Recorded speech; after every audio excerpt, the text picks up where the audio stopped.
mubalik na gyud.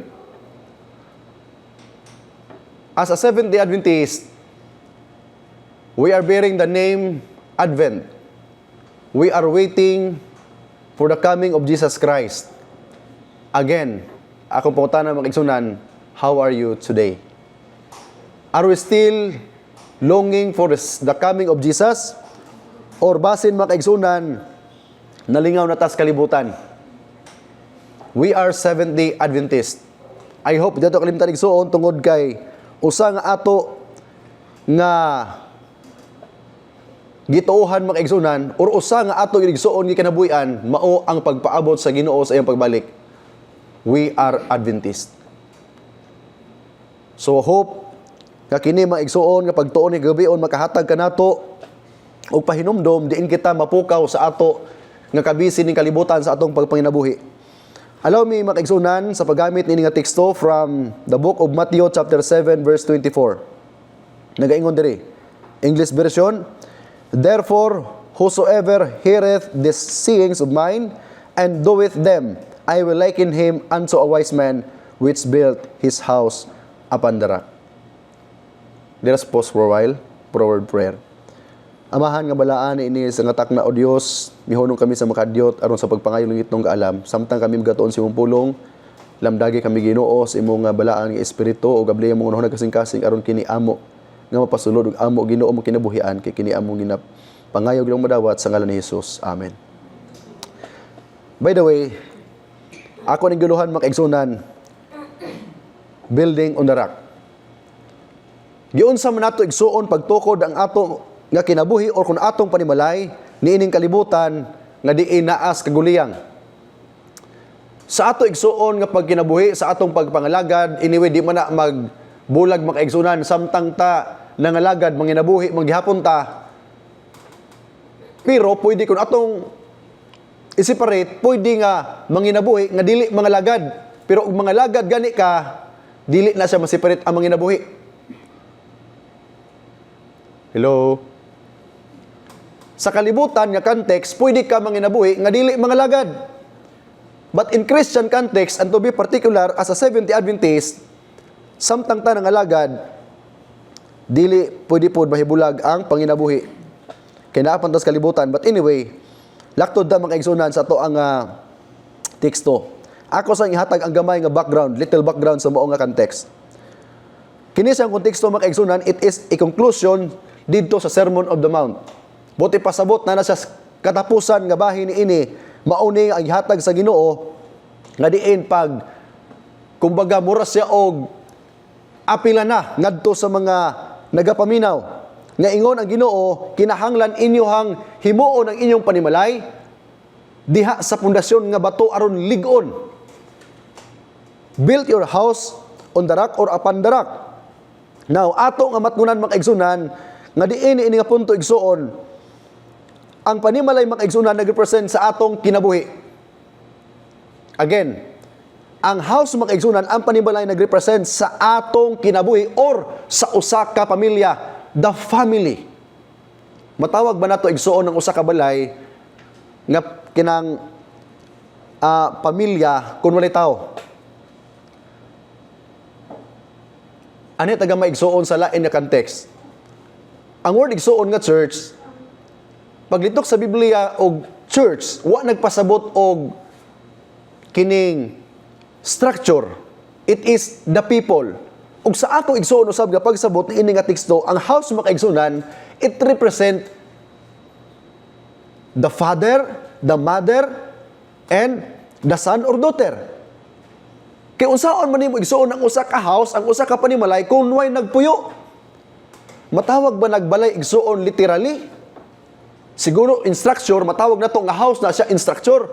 But sa ato igsuon nga panglantaw sa atong kinabuhi espirituhanon, sa ako personally makisunan, dili nako matawag nga house igsuon kung walay nagpuyo ni anang structure. Kay kita ang nagkumpos makaigsunan sa pamilya ni ana nga panimalay or ni ini nga punto igsuon sa ato nga pagtuon, usa ka pamilya or literal home, a home. Ikaw, amahan, inahan, mga anak, you are a home. And a home is a family. Therefore, a house represent you and me and a family. And then, the rock, mga kaigsunan, it represents or symbolize Jesus Christ. Walay lain, mga kaigsunan. So, the house will build on the rock. Aron mulig-on sa mga kaigsunan. Now, point number 1, mga kaigsunan. Building in wisdom. Hearing and doing the word. Mauning gingon sa itong teksto, mga kaigsunan. First paragraph. Whosoever heareth the sayings of mine and doeth them. Siya nga nakadungog o nagalihok o nagahimo ni ini sa iyang kinabuhi. Matawag ni sa igsuon, tao nga nagbuild sa iyang kinabuhi diha sa bato. Pamilya, household nga nagbuild diha kang Kristo sa ilang relationship. Amen ba, mga kaigsunan? This is a wise man. Abi nyo igsuon sa kalibutan nyo po yan, daghan kaayo gud nangandoy nga mahimutang sikat sa kalibutan nga tawgon tag wise, bright, master, ug unsa pa na diha nga tinawagan. Pero sa Biblia, mga kaigsunan, you are a wise man or wise woman, a wise household if you are building your house upon the rock. When you are making a close relationship to Jesus. Kung ang inyong panimalay, dunay suod nga relasyon, mga kaigsunan, sa imong Ginoo nga imong nailhan, kag Jesus Christ, mga kaigsunan, you are building your house upon the rock. Ikaduha nga butang igsuon sa una nga punto. Blessed is the home that obeys God's word. Giun sa nato igsuon pag-build ang atong panimalay ni anang bato igsuon nga lig-on. Una, pinaagi sa atong relationship, o ikaduha, mga igsunan, kadtong nagatuman, dili lang naminaw kundi nagatuman sa kabubuton or sa pulong sa Ginoo. Hearing is not enough. Obedience is the key. Hello?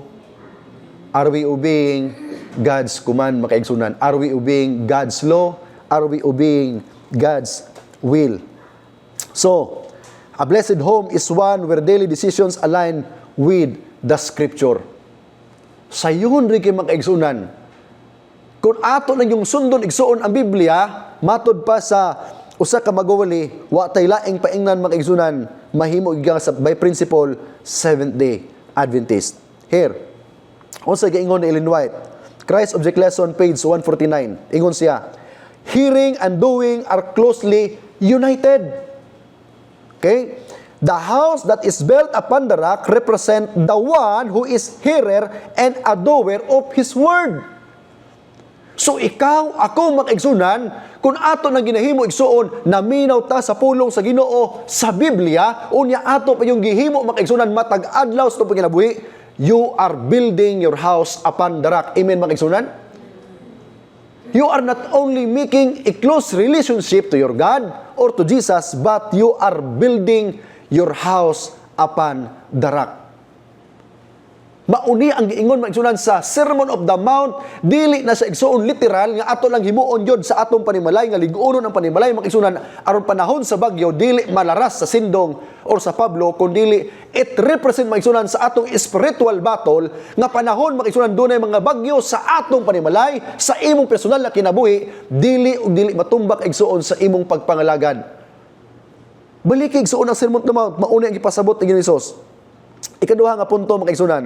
Second point. Storm will come. The test of every home. The test of every one of us. Surely, there will be a storm, mga kaigsunan. The text said, and the rain descended, and the floods came, and the winds blow, and beat upon the house, and it fell not. Buti pasabot, mga kaigsunan, we will not assume that when we became a Christian, we are exempted in trials. But the Bible says it assures there is a trial. There is a storm. That's why Christ is reminding us to build our house upon the rock. Doon ay problema, mga kaigsunan. Maunang atong relationship, atong i-build sa Ginoo tungod inig panahon sa mga problema, panahon sa mga dagko nga mga problema sa imong kinabuhi, dili ug dili malumpag ang imong pagpangalagad. Mauni ang ipasabot sa Ginoo niini igsuon na konteksto. Build your house upon the rock. The storms represent trials, financial problem, relational problem, and the last, spiritual problem. There is a reality of problems. And it represent mga igsunan sa storm, kini mga problema sa kinabuhi. Jesus does not say, if the storm come, but He said, when the storm comes. Naagi problema mga igsunan. There is a reality of problem. That's why build your home, your house upon the rock. A home blessed by God is not a storm-free, but a storm-proof. He did not assure us, or He did not say we are exempted of trials, but when we are in trials, He is ready to save us. Amen, mga igsunan. Maun lang ni igsuon ng ato gyud nga dako nga bintaha, mga igsunan. Only the house on the rock will stand. A godly home built on prayer, by faith and worship and obedience will endure any trial. Igsuon dili ni mga igsuonan nga panahon atong gidawat si Jesus Christ, igo na lang ta magpasaya-saya sa atong pagpangalagad. No. Kinahanglan ta mga igsuonan fervent prayer. Kinahanglan ta igsuon ipaligon ng atong pagtuo. Kinahanglan mga igsunan na atay worship igsuon o gikinahanglan usab ang pagpadayon sa pagtuman sa kabuton sa Ginoo, and that is obedience. Again, from the book of Adventist Home, page 15, Ellen White said, the home should be made a school of Christ. Only where Christ is can there be a foundation that will endure the storm of trials. Ato bang gipapuyo mga kaigsunan si Ginoong Hesus sa ato nga kinabuhi? Ato bang gipapuyo si Ginoong Hesus sa atong panimalay? Usa ka pahinumdom mga kaigsunan kanatong tanan, diin kita igsuon nang ngandoy sa pagbalik sa Ginoo.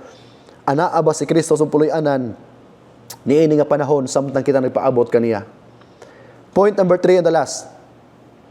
Christ is our rock, our unshakable foundation. Walay lain igsuon nga pundasyon sa atong kinabuhi o sa atong pagpangalagad ning kalibutan, si Kristo ra gyud mga kaigsunan.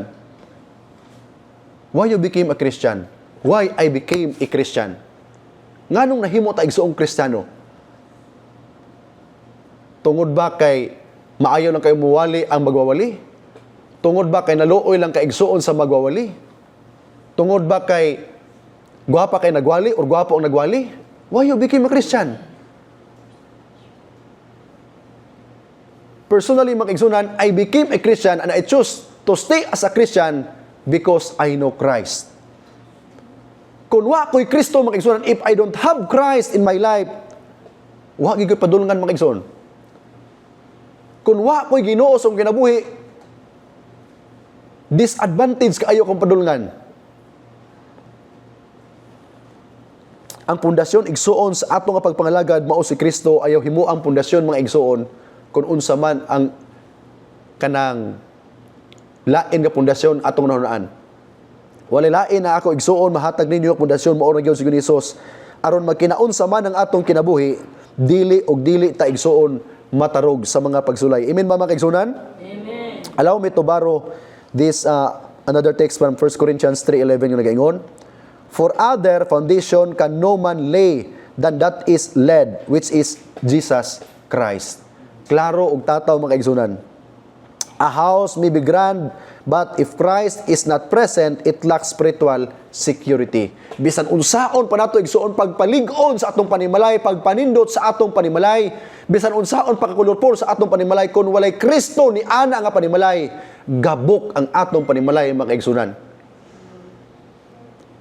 Pero kung simple lang ang imong balay, o kung doon naman kay ipagwapo sa imong balay, og naa pa gyud si Kristo sa imong panimalay, lig-on og lig-on igsuon ang atong panimalay. Mauni ang minsahe igsuon kanato ning takna sa gabion. Build our house upon the rock. Make our home a dwelling place of the Holy Spirit. Aron mga kaigsunan, panahon sa mga bagyo, panahon sa mga unos, sa atong espirituhanong kahimtang, able kita makaigsunan nga makasugakod ni ining kalibutan nga puno sa problema because we are Seventh-day Adventist. we are waiting for the soon return of Jesus Christ. I hope and pray mga kaigsunan nga diin kini igsuon nga mubo nga teksto makahatag kanatong pagpukaw nga samtang kita igsuon nagapaabot sa pagbalik sa Ginoo, atong handurawon igsuon ang atong kagulingon, ang atong kinabuhi, ang atong panimalay, kumusta man ang atong panimalay. Nagbuild ba ta igsuon og relasyon sa Ginoo? Nagpalig-on ba ta igsuon sa atong panimalay? Diha igsuon sa atong pagrelasyon sa Ginoo. Aron panahon sa pagsulay, dili ta maparog. Usahay mga igsuunan, sa likbuot panlandongon doon ay mga tao, nagsigig inom. Unya, pag birthday, ang wish sa mga amigo, good health. No? Maupod sa tuwa mga igsuunan. Nagpaabot ta sa pagbalik sa Ginoo, say mag-ambot ta Ginoo balik na. Ato ba igsuon gilantaw tong kinabuhi, ready na ba ta igsuon musugat sa Ginoo? That is the problem. Na ay mga tao nga muampo Ginoo balik na apan ang atong relasyon wa pa nun ang tao igsuon og naa na bay kanang pundasyon nga lig-on kaayo mga igsuunan nga moingon kita naa na among Ginoo kanunay nagahulat kami. Mga kaigsuunan, ang ato na sanitian karon igsuon sample pa lang na sa giingon sa Biblia. Doon na pa'y dagko nga pagsulay mga igsunan. That's why ako magaingon igsuon, build your house upon the rock. Himua ang suod nga relasyon igsuon ni ining panahon na samtang kita nagpaabot sa Ginoo. Aron inig panahon inig abot sa bagyo mga igsunan, sa mga pagsulay sa atong kinabuhi ilabi na sa atong pagpangalagad, makabarog ta igsuon hangtod sa pagbalik sa Ginoo. Maayong gabi ug ang Dios magapanalangin katong tanan.